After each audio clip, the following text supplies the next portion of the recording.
ভক্তগণ, কি হলো দেখেন। তখন তার স্ত্রী ললিতাকে বলছে, ললিতা, তোমার বাবাকে বলো, তোমার বাবা যেখানে পূজা দিতে যায় সেই মন্দিরে আমাকে নিয়ে যেতে হবে। যদি না নিয়ে যায় তাহলে তোমাকে আমি স্ত্রী হিসাবে আর গ্রহণ করবো না, তোমাকে ফেলে রেখে আমি চলে যাব।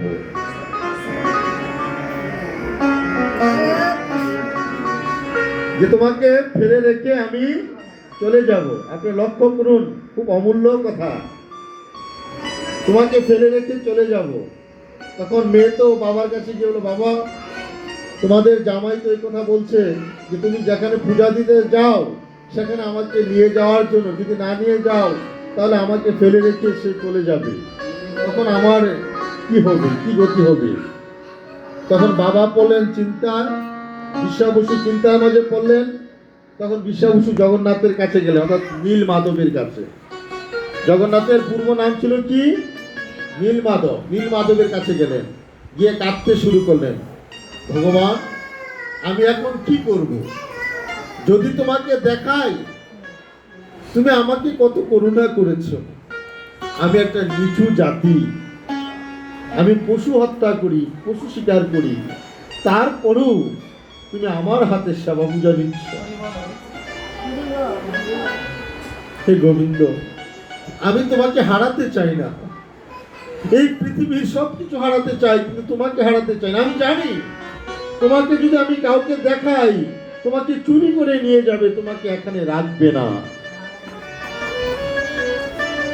ভগবান বালক রূপে এসে বলছে, বিশ্বাবসু, তুমি কি ভাবছো?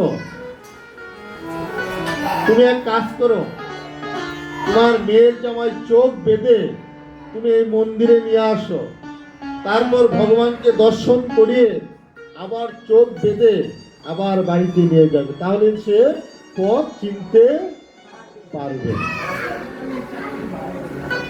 তখন বিশ্বাবসু গিয়ে তার মেয়েকে বলল, মা, আমি জামাইকে নিয়ে যেতে পারি, চোখ বেঁধে নিয়ে যাব, মন্দিরে গিয়ে চোখ খুলবো, আবার ভগবানকে দর্শন করার পর আবার চোখ বেঁধে আমি তাকে বাড়িতে নিয়ে আসবো।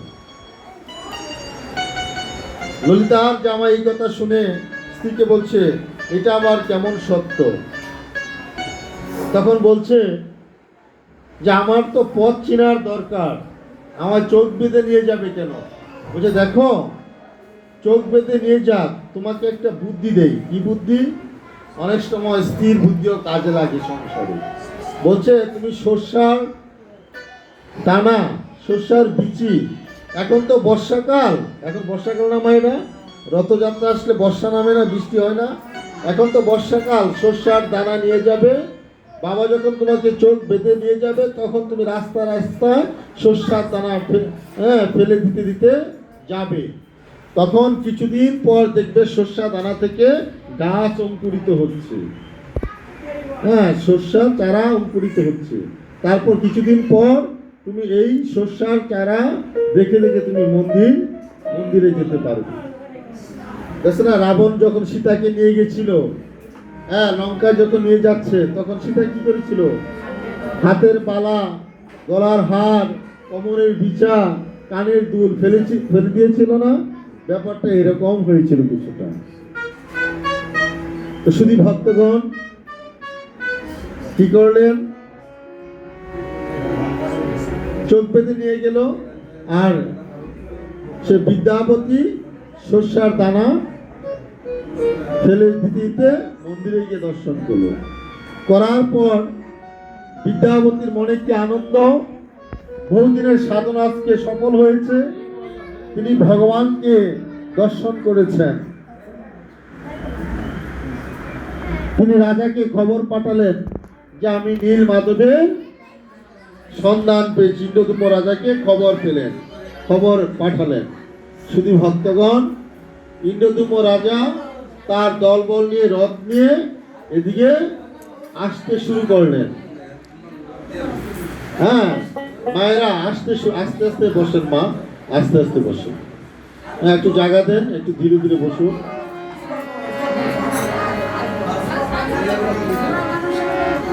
শুধু ভক্তগণ, তখন ইন্দ্রদুম্ন রাজা খবর পেয়ে আসতে শুরু করলেন। যে আসতে শুরু করলেন, হরি বল, যে আসতে শুরু করলেন, তারপর দেখছেন তখন ইন্দ্রদুম্ন রাজা মনে মনে ভাবছেন, বাহ, আমি কত ভাগ্যবান। হ্যাঁ, এই জগতে সর্বপ্রথম আমার দ্বারা ভগবান প্রকাশ পাবেন এই জগতে। হ্যাঁ, ইন্দ্রদুম্ন রাজার মনে এসে গেল হিংসা, অহংকার। ইন্দ্রদুম্ন রাজা আসলেন, এসে দেখলেন মন্দিরে কোনো বিগ্রহ নেই। ইন্দ্রদুম্ন রাজাও বিগ্রহ পেলেন না, বিদ্যাপতিও বিগ্রহ পেলেন না। বিগ্রহ উদাও হয়ে গিয়েছে। কেন? যেখানে অহংকার থাকে সেখানে ভগবান থাকে না। বুঝতে পারছেন মায়েরা? যেখানে বিন্দু মাত্র অহংকার থাকে সেখানে ভগবান থাকে না। দেখছে না রাসলীলায় সমস্ত গোপিকারা মনে করছে আমি ভাগ্যবান, আমি একমাত্র সৌভাগ্য গোপী যে কৃষ্ণ আমার সাথে নৃত্য করছে।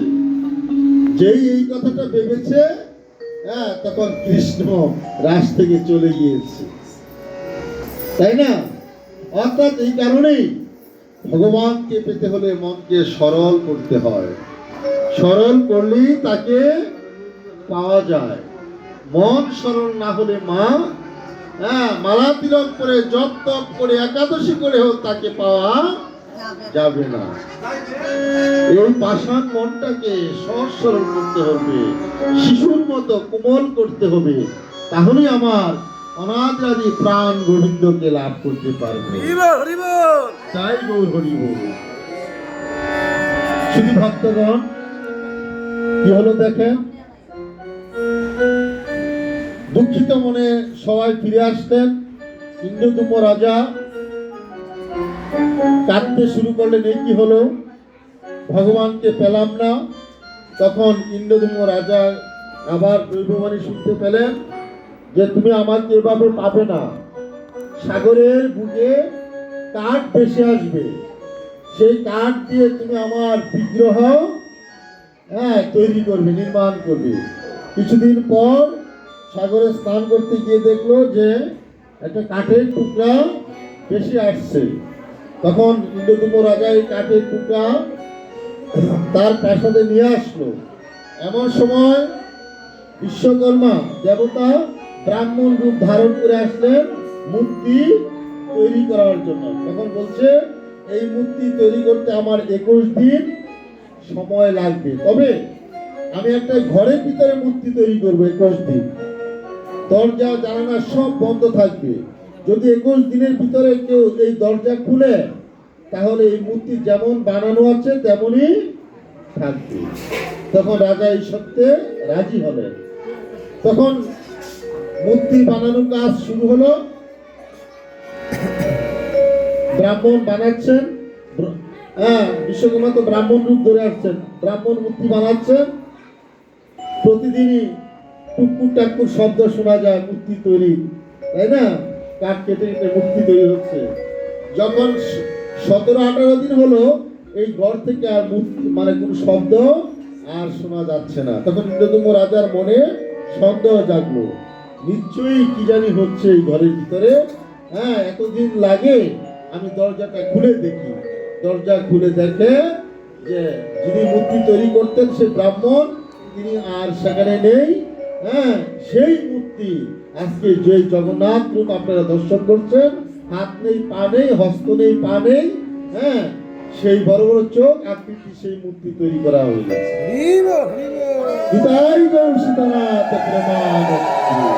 হরি হরি হরি।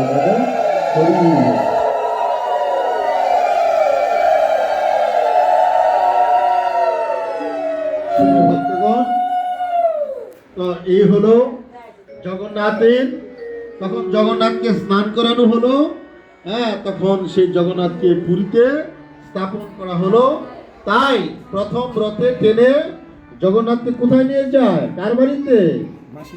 অনেকে বলে মাসির বাড়ি, অনেকে বলে মায়ের বাড়ি। হ্যাঁ, তো আমরা মাসির বাড়ি হিসেবে জানি। সেই গুন্ডিচা দেবীর বাড়িতে, মাসির বাড়িতে, হ্যাঁ, সে জগন্নাথ, বলদেব, সুভদ্রা মহারানীকে 3টা রথে করে নিয়ে যাওয়া হয়।